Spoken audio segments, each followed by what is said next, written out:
بسم الله الرحمن الرحیم.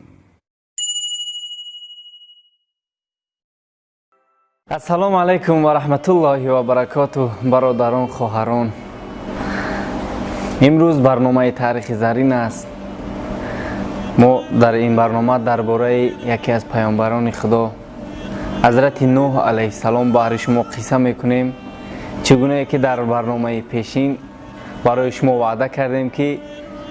درباره قومی که از حضرت ادریس علیه السلام باقی ماندند و چگونه شیطان آنها را گمراه کرد و چگونه بت پرست شدند برای شما قصه میکنیم. ان شاء الله امروز برای شما در این باره سخن خواهیم گفت که وقتی که بعد از دنیا گذشتن حضرت ادریس علیه السلام مردم گمراه شدند، با عقیده 400 سال هیچ پیامبر مبعوث به پیغمبری نشد و هیچ پیامبری نآمد و مردم همه گمراه شدند، همه در تاریکی و گمراهی و ضلالت و در بت پرستی قرار داشتند و خدا را فراموش کرده بودند. الله تعالی از میان این قوم فاسق و این قوم بدکار پیغمبری را به پیغمبری مبعوث کرد با نام حضرت نوح علیه السلام که حضرت نوح علیه السلام در میان این قوم زندگانی میکرد و الله تعالی با او عمر دراز داده بود. حضرت نوح این قوم بدکار را 950 سال به سوی خداوند دعوت کرد، یعنی 950 سال دعوت کرد این قوم را به سوی خداپرستی و یکتا پرستی. ولی قوم سرکش، قوم بدکار حضرت نوح علیه السلام را مسخره میکردند، با او ایمان نمی آوردند. در روایت ها آمده است که وقتی که حضرت نوح علیه السلام آنها را به سوی خدا دعوت میکرد، حضرت نوح علیه السلام را لط و کوب میکردند، میزدند آنچنانی که این پیامبر خدا از هوش میرفت. وقتی که از هوش میرفت و باز به خود می آمد، باز این قوم را دعوت میکرد. ولی قوم سرکش، قوم سرسخت به حضرت نوح علیه السلام ایمان نمی آوردند و خداوند دلهای آنها را سیاه کرده بود. و وقتی که حضرت نوح علیه السلام دید که این قوم بدکار، این قوم سرسخت با او ایمان نمی آورند و از دعوت او هیچ نتیجه بر نمی آید، به سوی خدا دعا کرد که پروردگارا، من مغلوب شدم در برابر این قوم و میبینم که این قوم رو هدایت نمی کنی و از این سبب پروردگارا عذاب خود رو نازل کن بالای این قوم. و الله تعالی دعای حضرت نوح علیه السلام را قبول کرد و به او دستور داد تا کشتی بسازد. حضرت نوح علیه السلام طریق کشتی ساختن را نمیدانست و از الله تعالی سوال کرد که پروردگارا، من بار این چنین کار نکرده ام، چگونه کشتی میسازم؟ الله تعالی با او امر کرد که درخت ها شناند، یعنی در زمینش درخت شناند و حضرت نوح علیه السلام با درخت شناندن مشغول شد و درخت شناند در زمین و درخت ها بزرگ شدند و الله تعالی با او چگونه بریدن درخت و چگونه ساختن کشتی را با واسطه حضرت جبرائیل علیه السلام، با واسطه این فرشته یعنی می آموزاند. حضرت نوح علیه السلام درخت های شنانده اش را بعد چند سال بریده به دوریدگری مشغول شد، یعنی به ساختن این کشتی مشغول شد. و وقتی که قوم حضرت نوح علیه السلام این کار را میدیدند، میگفتند یا نوح، تو 950 سال ما را به سوی خدا دعوت کردی، اکنون از این کار دست میکشی بهر چی؟ یعنی 950 سال ما را به حال خود نمیگذاشتی، اکنون ما را به حال خود رها کرده ای. تو در میان یک بیابانی، در میان یک دشتی که در آن نه بحری هست و نه دریای، کشتی را بهر چی میسازی؟ و حضرت نوح علیه السلام در جواب آنها سخن نمیگفت و آنها حضرت نوح علیه السلام را دیوانه حساب میکردند و او را مسخره میکردند. هر روز مردم جمع شده وقتی که نوح علیه السلام کشتی میساخت، او را مسخره میکردند، او را تمسخر میکردند و حضرت نوح علیه السلام با این صبر و طاقت میکرد و با آنها چیزی نمیگفت. بالاخره کشتی ساخته شد با فرمان خداوند و با یاری الله تعالی. حضرت نوح کشتی را ساخت و خداوند با او امر کرد که از هر حیوان یک جفتی با کشتیت بار کن. از تمام نمودی حیوانات یک جفتی گرفته با کشتیت بار کن، زیرا عذاب من نزدیک است، گفت الله تعالی. حضرت نوح علیه السلام از هر جفت حیوانات، از هر حیوان یک جفتیش را گرفته با کشتی بار کرد با فرمان خداوند و الله تعالی با او گفت که زمان عذاب آن زمان خواهد بود که از همین تنوری که آتش خواهی کرد، یعنی تنوری که در آن شما نان میپزید و در آن خوراک میپزید، وقتی که از آن آتش بیرون می آید، روزی از روزها از درون آن آب بیرون می آید که این نشانه عذاب من است. و حضرت نوح علیه السلام بر آمدن این آب را از درون تنور انتظار میشد و صبر و طاقت میکرد در مسخره و در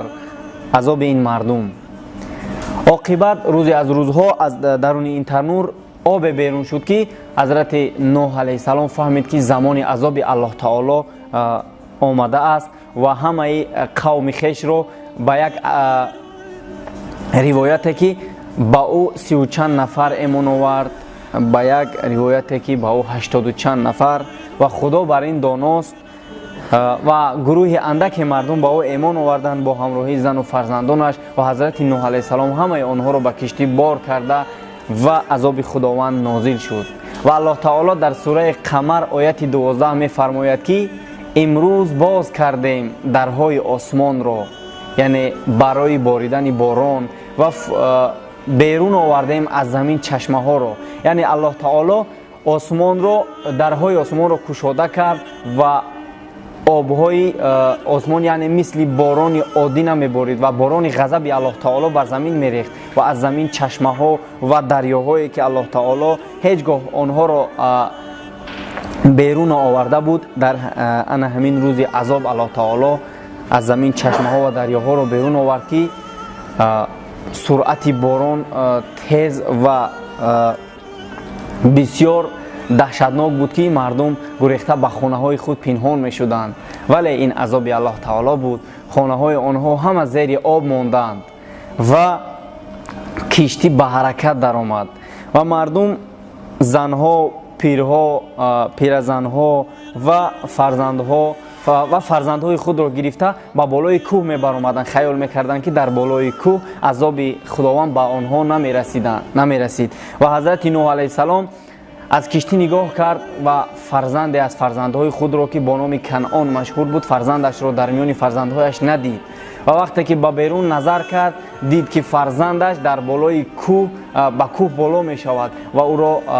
ندا کرد که در سوره هود آیت 42 و 43 می آید که حضرت نوح وقتی که با او ندا کرد گفت فرزندم سوار شو به کشتی تا عذاب خداوند به تو نرسد. فرزندش با او گفت که من به بالای کوه خواهم برآمد و آب به آنجا نمی رسد و من خود را در بالای کوه نجات می دهم. ولی این عذاب الله تعالی بود. حضرت نوح علیه السلام بسیار غمگین شد و وقتی که دید فرزندش به بالای کوه می برآمد، آب نیز تا چند بلند می شد. آب نیز فرزند حضرت نوح علیه السلام را در گرفت و او نیز غرق می شد و حضرت نوح علیه السلام دست به دعا کرد، گفت پروردگارا، فرزندی من این جگربند من هست و از قوم من هست و تو گفتی که و هر شخصی را که ایمان می آورد من آن را نجات خواهم داد و این فرزندی من را نجات بده از آب. الله تعالی با او چنین امر کرد که یا نوح، دعا کردن در حق کفار، دعا کردن در حق غیر دین منع است و من هیچگاه کسی را که از الله تو رو تافته است و از فرمان خداوند سرپیچی کرده است او را نجات نمیدهم. و حضرت نوح علیه السلام نمیدونست که فرزندش غیر دین است، نمیدونست که فرزندش کافر شده است. به همین وسیله کنعان فرزند حضرت نوح علیه السلام در پیش چشم پدرش غرق شد و الله تعالی آب را به تمام روی زمین پخش کرد و حتی کوهان زیر آب ماندند و در زمین خشکی پدید نآمد. بعضی ها میگویند که نه، همین طوفان تنها در قوم حضرت نوح علیه السلام شده است و همون قوم نوح علیه السلام را آب پخش کرد و قسم دیگری دنیا را آب پخش نکرده است. این عقیده نادرست است. اگر آب تنها قوم حضرت نوح علیه السلام را پخش میکرد، پس چرا الله تعالی او را امر کرد که از هر حیوان یک جفتی بگیر؟ اگر آب تنها با عذاب تنها برای قوم نوح علیه السلام می بود و آنها را پخش میکرد، پس در قسم دیگری زمین، در قشر دیگری زمین حیوان ها زندگانی میکردند. پس چرا الله تعالی با امر کرد که یک جفتی از آنها بگیرد؟ عقیده درست همین میباشد که قول درست همین هست که تمام زمین زیر آب ماند و حضرت نوح علیه السلام به روایت 40 روز یعنی 40 روز در بالای این آب با همراهی کشتیش شنا میکرد. و بار اول بعد عذاب خداوند حضرت نوح علیه السلام کبوتر را روان کرد. کبوتری را پرنده از پرندگان خدا را که تا به زمین به گرد زمین چرخ بزند و او کبوتر گشته آمد و در پای او و در پرهای او و در جسم او ثمره از خشکی دیده نمیشد. و حضرت نوح علیه السلام بار دوم کبوتر را روان کرد و وقتی که کبوتر برگشته آمد در پنجه های او برگ درخت زیتون دیده میشد. و وقتی که بار سوم روان کرد در پنجه ها و در پرهای او اثری خاک دیده میشد، یعنی که خاک‌آلود شده بودند. و وقتی که حضرت نوح علیه السلام این را دید فهمید که در زمین الکی خشکی پیدا شده است و او به کوه از کوههای در شهر عراق فرود آمد. کشتی در بالای کوه فرود آمد و همه قوم حضرت نوح علیه السلام به زمین پایین شدند و در زمین انسان دیگر انسانیت وجود نداشته بود، همه هلاک شده بودند. حضرت نوح علیه السلام با همراهی فرزندانش در هر قسمی از قسمت دنیا زندگانی میکرد و بار به فرزندش نصیحت کرده گفت که ای فرزندم، اگر هفت قبط زمین و آسمان، اگر تمام آسمان ها و زمین ها را در یک پله ترازو گذارند و در پله دیگر آن کلمه لا اله الا الله را گذارند، هر آینه تو لا اله الا الله را انتخاب کن که کلمه لا اله الا الله یعنی نیست معبود بر حق مگر الله، وزنش از وزن هفت آسمان و هفت زمین و هر آنچه که در میان آنها هست زیاد می باشد و مرتبتش نیز زیاد می باشد. هر آینه در زندگی خود انتخاب کن، زندگی خود را با این کلمه یعنی نیست معبود بر حق مگر الله پیش ببر. وقتی که فرزندان حضرت نوح به تمام زمین پهن شدند، در آنجا شهرها و قبیله ها و وادی ها و در قریب همه جهان شهرهای خود را بنا کردند که انسانیت بعد از طوفان حضرت نوح علیه السلام قریب که از بین رفته بود، باز از نو آغاز شد، باز از نو نسل های آنها به دنیا آمدند و بار حضرت نوح علیه السلام را الله تعالی امر کرد که ای نوح کوزه بساز. و وقتی که حضرت نوح علیه السلام فرمان خداوند را گرفت، در تمام دشت و صحرا کوزه ساخت و زمین را پر از کوزه و طبق و ظرف ها ساخت و الله تعالی با او امر کرد که یا نوح کوزه های ساخته را اکنون بشکن، یعنی شکن. حضرت نوح علیه السلام در حیرت آمد، گفت پروردگارا، من با چی زحمت این کوزه ها را ساختم، من این دشت را پر از کوزه و ظرف کردم، چگونه آنها را میشکنم؟ الله تعالی با او گفت که یا نوح، تو دعا کردی، به خاطر دعای تو این قوم هرچند که قوم بدکار، کافر و سرسخت بود ولی بندگان من بود، من همه آنها را نابود کردم. اکنون دیدی که نابود کردن چیزی که تو میسازی چقدر مشکل و سخت است. و حضرت نوح علیه السلام از شنیدن این سخن